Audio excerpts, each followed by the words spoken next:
Welcome to No Compromise, where faith and reason fuse in conversation. Qu'ils sont beaux les pieds. Hello, Johnny. Hello, my lover. Hello, everyone. Okay, so first of all, before I start what we're going to start this week, I want to talk about your book. There we go. We finally published it. It's done. After me nagging you for weeks and weeks and maybe months. Weeks, I was going to say months for sure. So you finally got it published, and the link will be in the description if you'd like to check it out. Paradise Lost, the Machinery of Evil. Perfect. And we think this actually would make a very good Bible study for churches. Mm-hmm. And we're hoping that people will pick it up for that purpose. Right. Okay, so this week we're back to The Everlasting Man by G.K. Chesterton. And we're going to start chapter 3, The Antiquity of Civilization. So why don't we just get right into it? First of all, if you'd like to listen to the previous, and I would say sporadic episodes on the introduction and chapter 1 and 2 of Chesterton's book, the links will be in the description. So Chesterton begins this chapter with this, and I want to read this, and then I want to hear what you have to say about it. Okay. The modern man looking at the most ancient origins has been like a man watching for daybreak in a strange land and expecting to see that dawn breaking behind bare uplands or solitary peaks. But that dawn is breaking behind the black bulk of great cities long builded and lost for us in the original night. Colossal cities like the houses of giants, in which even the carved ornamental animals are taller than the palm trees, in which the painted portrait can be 12 times the size of the man, with tombs like the mountains of a man set foursquare and pointing to the stars, with winged and bearded bulls standing and staring enormous at the gates of temples, standing still eternally as if a stamp would shake the world. And Chesterton's conclusion is, the dawn of history reveals a humanity already civilized. Right. What do you think about that, John? As I was reviewing this chapter for our discussion tonight, I thought maybe the best way of characterizing Chesterton's position in this chapter is to call it devolution versus evolution. Yeah. And he's presenting another way of looking at the evidence that we have. Yeah. And I think it's a compelling notion. And Chesterton himself would say, this is just another way of looking at it. Yeah. But it is as consonant with the facts. Yeah, it's a valuable. As the other way of looking at it. Right. Viable, I should say. Yeah. He says, the point is, the two first human societies of which we have any reliable and detailed record are Babylon and Egypt. It so happens that these two vast and splendid achievements of the genius of the ancients bear witness against two of the commonest and crudest assumptions of the culture of the moderns. If we want to get rid of half the nonsense about nomads and cavemen and the old man of the forest, we need only look steadily at the two solid and stupendous facts called Egypt and Babylon. Right. So, from the very beginning, Chesterton said this: the dawn of history reveals a humanity already civilized. Right, exactly. Right. And he goes on, he says, perhaps it reveals a civilization already old. Yeah. And among other more important things, it reveals the folly of most of the generalizations about the previous and unknown period when it was really young. Right. And so we pick up on what we talked about last week about the ignorance of history. Yeah. Historians. Of prehistory. Right. That we as a civilization tend to want to think that we really know. Yeah. When in fact, we don't. We don't know. Right. Exactly. That this lies in the realm of ignorance and that our speculations about it should be recognized as speculations. Right, in our presuppositions. Right, exactly right. And it is fascinating and important to recognize that when we look at the history of man, we find man already civilized. Right. And that's pretty important to recognize as we move forward through this chapter. Man was not, at his first appearance, an uncivilized creature. Right. And in regards to the presuppositions I just said, Chesterton continues on the theme of presupposing history based on stories people have created around small amounts of data. He uses the psychology of man, basically that what we know about ourselves, to say that the people of the past, the ones we call primitive or cavemen, were no different than we are today. Right. And if we were subjected to the loss of the implements, for example, that make our lives so easy, we would revert to these primitive standards. Right. We would be in the same state as we would go them. back to the primitive In other words, they are us and we are them. And these artificial divisions that we so often paint in the historian's view of things is really, literally artificial. We've made them up. Right. Yeah. It may look a little bit different from one culture to another and from one period of time to another, but it would be primitive enough for future experts to call us primitive if they knew nothing else of, what surrounded us. So basically, he says we just don't have enough information to form definite explanations on the past. Right. So we pick up to be able to say, I know. Right. So we pick up on that claim that we've been developing all through this book of The Everlasting Man, that we are claiming oftentimes way more knowledge than we're entitled to claim, and given the facts that we have. Right, and that's the issue, because he doesn't say we exclude what we know. He says, but my suggestions at this point do not go beyond expressing a wholesome doubt about the current assumption. Right. But he also says each of these separate schools were making the admission to prove a particular modern thesis. But taken together, they suggest a more ancient and general truth, that there was something more in the prehistoric councils than ferocity and fear, which is what we're always thinking. Each of these separate theorists had his own axe to grind, but he was willing to use a stone axe, and he manages to suggest that the stone axe might have been as Republican as the guillotine. Yes. I am always fascinated by the development that Chesterton makes of his points. But let me go back to paragraph 2 for a second. Yeah, go ahead. So Chesterton actually says, but it has appeared to a good many intelligent and well-informed people quite as probable that the experience of the savages has been that of a decline from civilization. Yeah. Most of those who criticize this view do not seem to have any clear notion of what a decline from civilization would be like. Heaven help them. It is likely enough that they will soon find out. Yeah.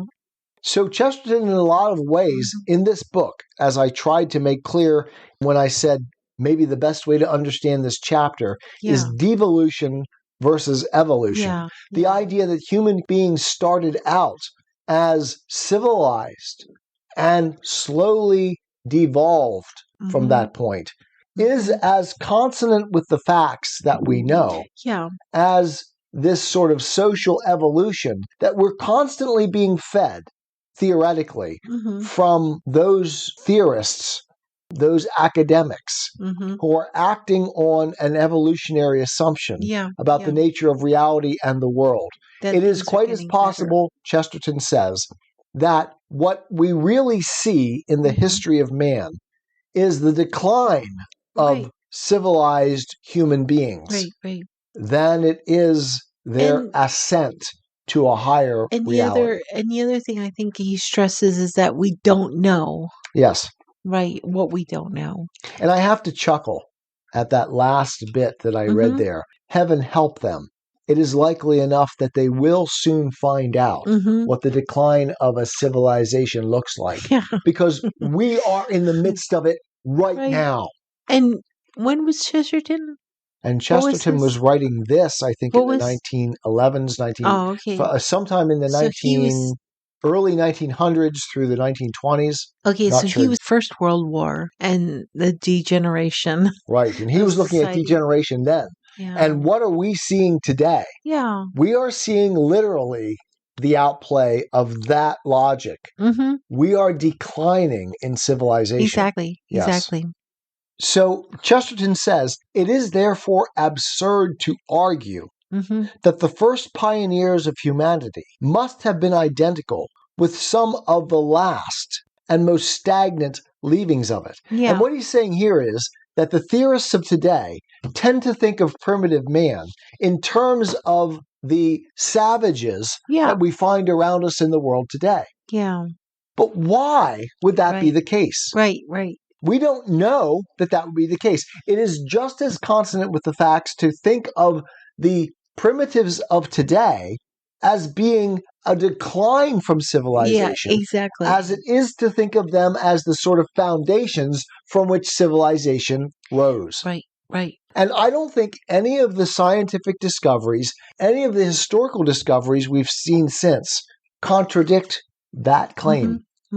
It is just as likely, therefore, that where the primitives are today, they have declined from a more civilized position than it was that they are the basis of civilization rising from them, the evolutionary view. Right. It kind of goes back to the beginning where God said everything was very good. Yes. Yeah. And it's declined since then. And it's declined since then. And he says, very good. Yes. And Chesterton says, but there is not a grain of evidence that primitive government was despotic and tyrannical. It may have been, of course. Again, there's that ignorance that you're talking about. Yeah. For it may have been anything or even nothing. It may not have existed at all because we don't know. Exactly. But the despotism in certain dingy and decayed tribes in the 20th century does not prove that the first men were ruled despotically. Right. It does not even suggest it.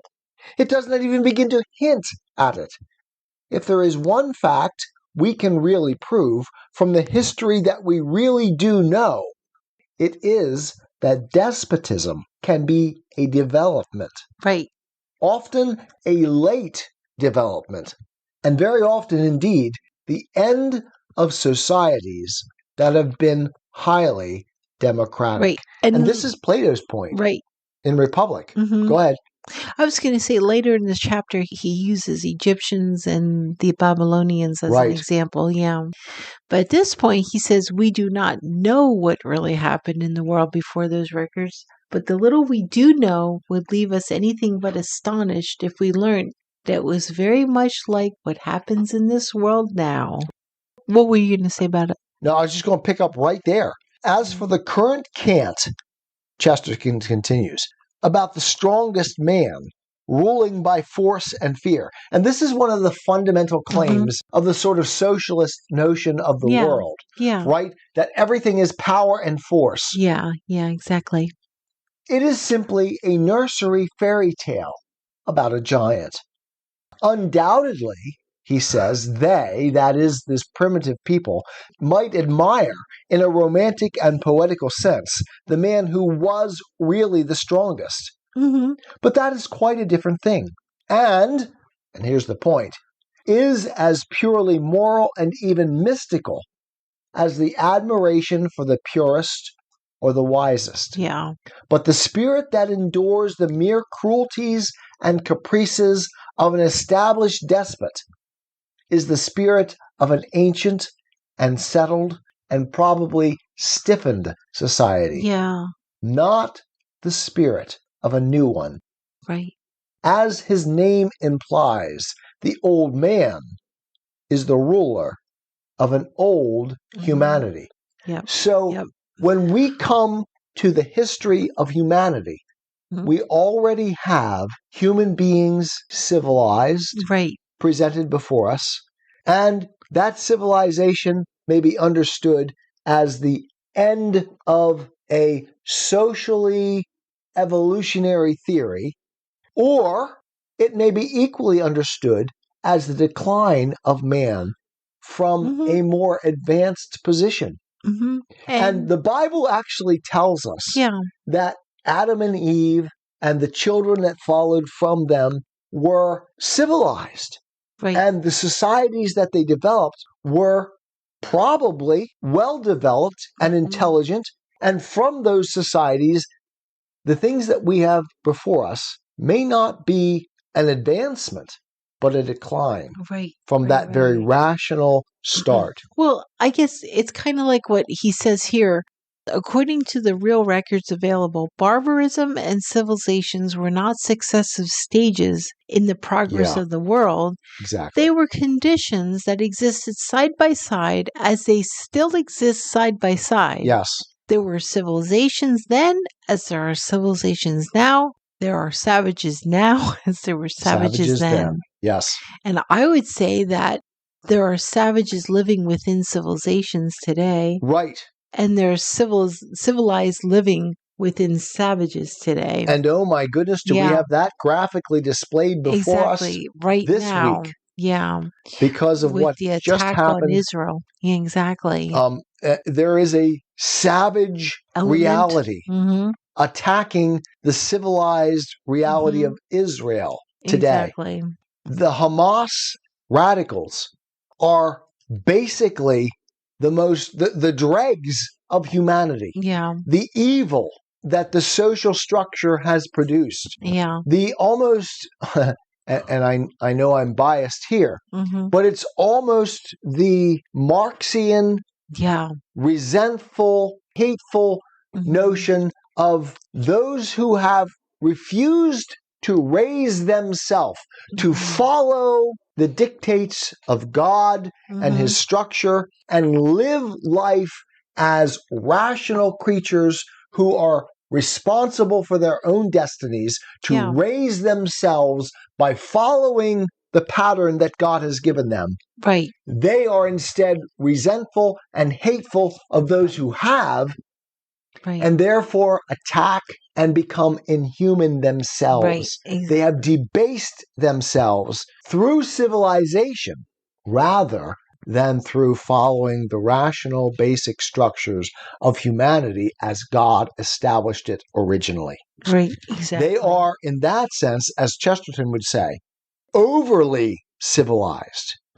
They have taken upon themselves the highly, and what we would call at the Christian Atheist, the hyper-rational view of civilization, rather than the basic structures that God put in place that raise man and recognize his common humanity amongst all others, and a more pure democratic view in which all people are equally valuable and important, instead of this resentment and hatred towards others who have, by their efforts, raised themselves above your position. Right.